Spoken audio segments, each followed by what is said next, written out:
Can we? I was just hopeful I wouldn't have to talk to y'all like this. Technical difficulties of all sorts. No. I think we're fine. Jim was very gracious and gave me the mic, and hopefully he'll also give me the money. Because,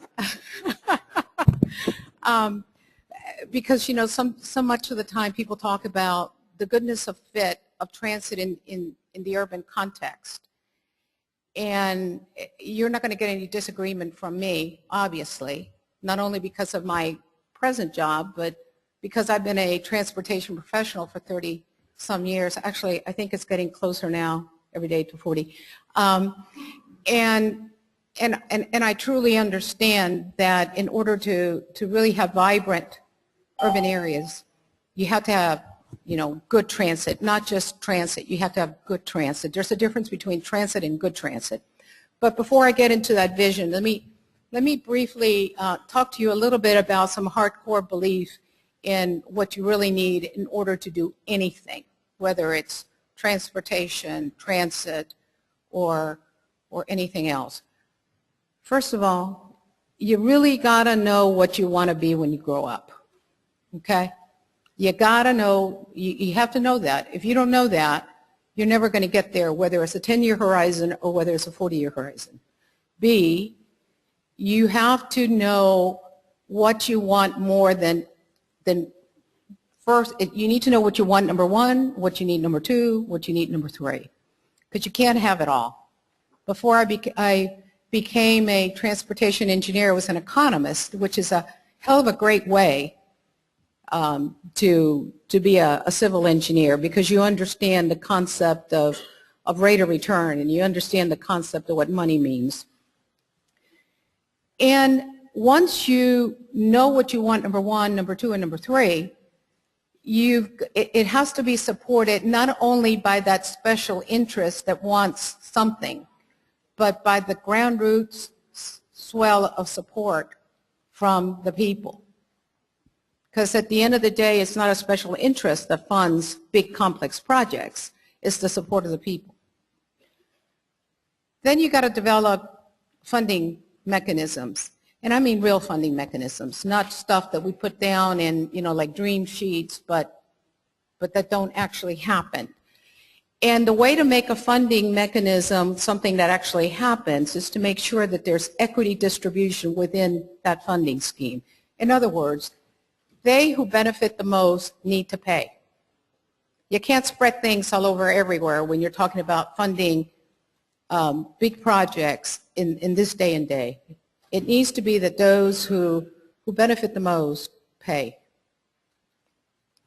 And so given that, you're asking, why is this woman talking about this stuff?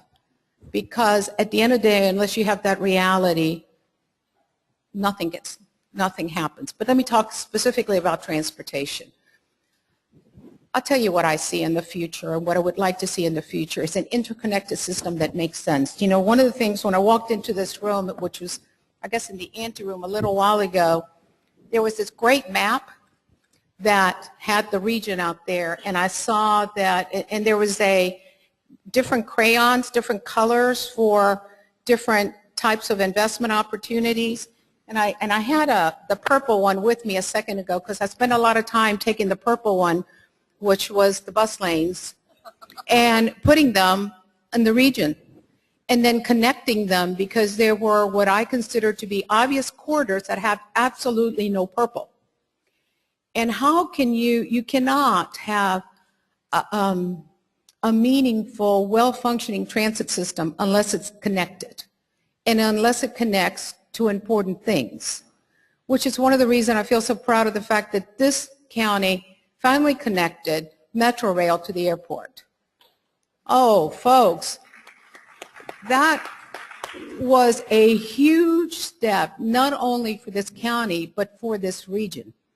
How can you have the main international point of entry into this region for freight and for people, and not have it connected in a meaningful way, remember that we had some transit, we've always had a little bit of transit there, to the region.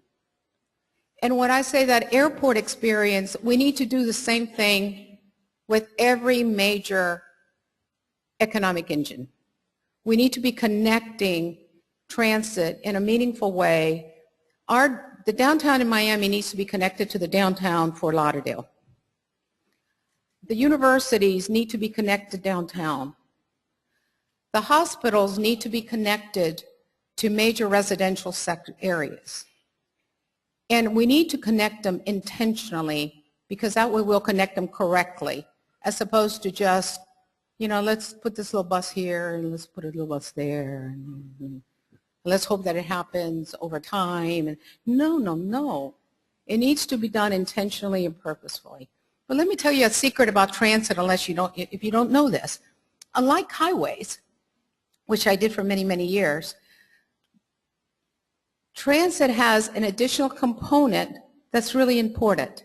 Because, see, it's not only about constructing the facility and funding that, although those are expensive. It's really about operating and maintaining these facilities in perpetuity.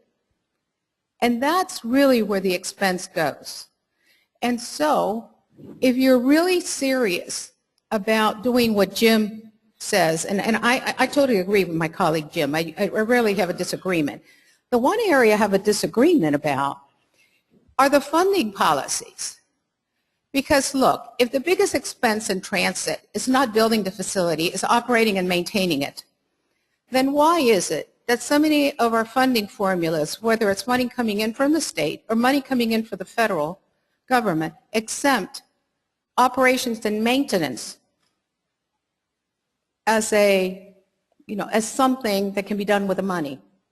All money comes with rules, and those rules do not follow the need.